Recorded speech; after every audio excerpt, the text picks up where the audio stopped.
Do we have on any of the other mics, whether it be from the brothers or the sisters, any non-Muslims who would like to ask a question? Yes, we have one from the brothers. Go ahead. First of all, thanks God given this opportunity for me. My name is Sundarajan, basically from a Hindu religion, but I'm not differentiating Muslims and Hindu or any other Christian. But one small doubt: God doesn't have shape.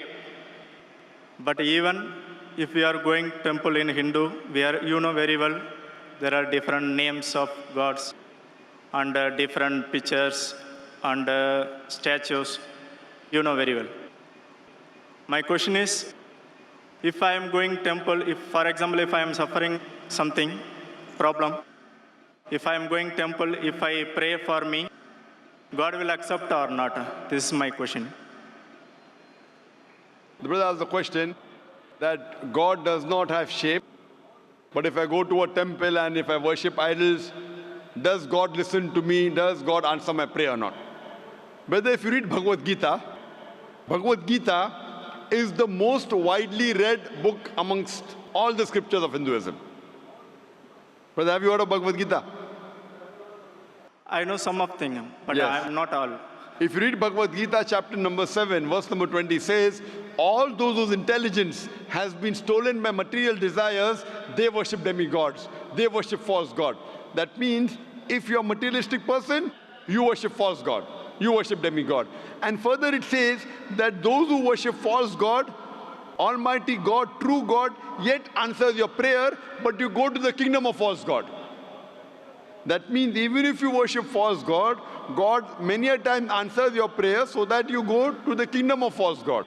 Same thing is mentioned in the Quran in Surah Baqarah chapter number 2, verse number 15, that Allah gives them rope so that they may go to and fro. Allah says in Surah Baqarah to the hypocrites, to the munafiqs, to the kafir, that Allah gives them rope to go to and fro so that they will understand. So many a time, even if you worship the false god, your prayers are answered. That does not mean that you are worshipping the correct God. Because many people think, for example, many of the people who are non-Muslims, they are wealthy. They are leading a luxurious life. Now, wealth is not the criteria for you to go to Jannah. It's not the criteria for you to go to paradise. The Quran says wealth is a test. Anything which good befalls you, it can be two things. It can either be a reward from God or it can be a test from God. Any calamity that befalls you, it can either be a punishment or it can be a test. So suppose you worship a false god. You go to a temple and you worship the idol. Just because your prayer is answered, that does not mean you're worshipping the true God. God is testing you. You ask for wealth, God gives you wealth. God is testing you that do you follow the true path or not. Because if you read the Hindu scriptures, Bhagavad Gita is called as the nectar of the Vedas. The most superior scripture amongst all the Hindu scriptures are the Vedas. There are two types of scriptures. One are Shruti, the other is Smriti. Shruti is the word of God and Smriti is the word of human beings. So amongst the Shruti, you have the Vedas and the Upanishads. These are the highest. When you read the Chandogya Upanishad, chapter number 6, section number 2, verse number 1, it says, Ekam Evidityam. It's a Sanskrit quotation which means God is one without a second. If you read the SVETASVATARA Upanishad, chapter number 6, verse number 9, Nakasya Kasij, Janita Chadipa. Of that God, there are no lords. He has got no parents. Almighty God has got no superior. He has got no mother. He has got no father. It's mentioned in SVETASVATARA Upanishad, chapter number 4, verse number 19, Na Tasra Pratima Asti. Of that God, there is no Pratima. Pratima is the Sanskrit word which means an image, a photograph, a painting, a picture, an idol. It means a portrait. It means a statue. So SVETASVATARA Upanishad, chapter number 4, verse number 19 says, Na Tasra Pratima Asti. Of that God, there is no image, there is no photograph, there is no painting, there is no portrait, there is no idol, there is no statue, there is no sculpture.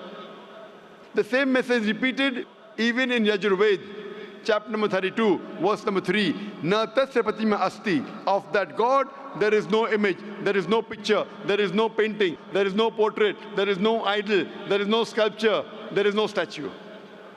So if you go back to the scriptures, you realize that according to the Hindu scripture, Almighty God has got no image, He has got no statue. So if you worship an image, you're going against the Vedas, you're going against Upanishad. So just because you are going and praying, sometimes, as the Bhagavad Gita says, God may answer your prayer to test you, that do you follow His commandment or not. That does not mean that who you're worshipping is correct.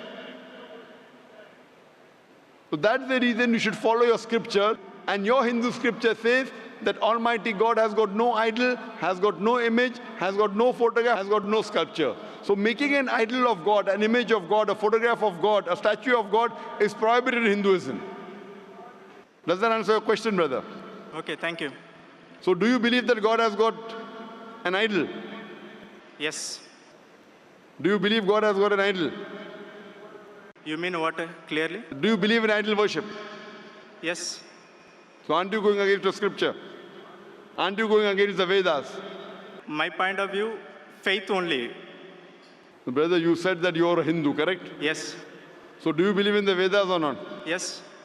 So I quoted references from a Hindu scripture, that your Hindu scripture, YAJURVEDA chapter 32, verse number 3, says that God has got no image, has got no portrait, has got no idol. So isn't idol worship wrong?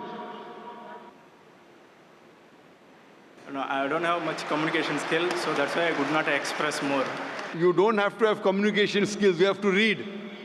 You have to read your scripture. I'm quoting. I'm giving references from your scripture. You don't have to hunt. You have to go back home, or we have a library in Bombay, Islamic Research Foundation Library, which we have translations of all the major scriptures in the world. Or you go on the internet and type. Go YAJURVEDA chapter 32, verse number 3, and read the translation. It says Almighty God has got no image, has got no photograph, has got no painting. So do you believe in the Vedas or not? Yes, I am believing. So if your Veda says God has got no idols, will you yet go to a temple? But from my childhood onwards, I am going there. Suppose your father believes from childhood 2 plus 2 is equal to 5. So would you believe today? If they teach it from the first standard onwards, then I would also same thing. So if someone teaches in the village 2 plus 2 is equal to 5 from first standard and he comes to you, so will you say 2 plus 2 is equal to 5? That is the first case of my knowledge, then that is the way I will accept it. So suppose your son goes to a school and they teach 2 plus 2 is equal to 5. So will you say, son, no problem, continue? Will you say that? No. No, correct. See. What you will tell your son, my son, that teacher taught you wrong. See, already I studied 2 plus 2 is 4. So I cannot put my son 2 plus 3, 2 is 5. No, but if he goes to a school, before admission, do you interview the maths teacher? No. No. So suppose the maths teacher teaches him wrong. So won't you correct your son? Yeah, I will correct it. Correct. So that's the reason I'm correcting you. I love you, brother. Thanks. Because I love you, I want to correct you that what you're saying is against your scripture. Forget what the Quran says, forget what the Bible says. If you read your Hindu scriptures, your Hindu scripture says that God has got no image, has got no picture, has got no painting, has got no idol. So if you're doing idol worship, you're going against your scripture. So what I request you, brother, today when you go back home, go on the internet, type YAJURVEDA chapter 32, verse number 3, SVETASVATARA Upanishad chapter 4, verse number 19, and try and read the translation. And tomorrow, inshallah, come again, we're having a question and answer session. Tomorrow at 9 o'clock, same time. And inshallah, we'll give you the first opportunity.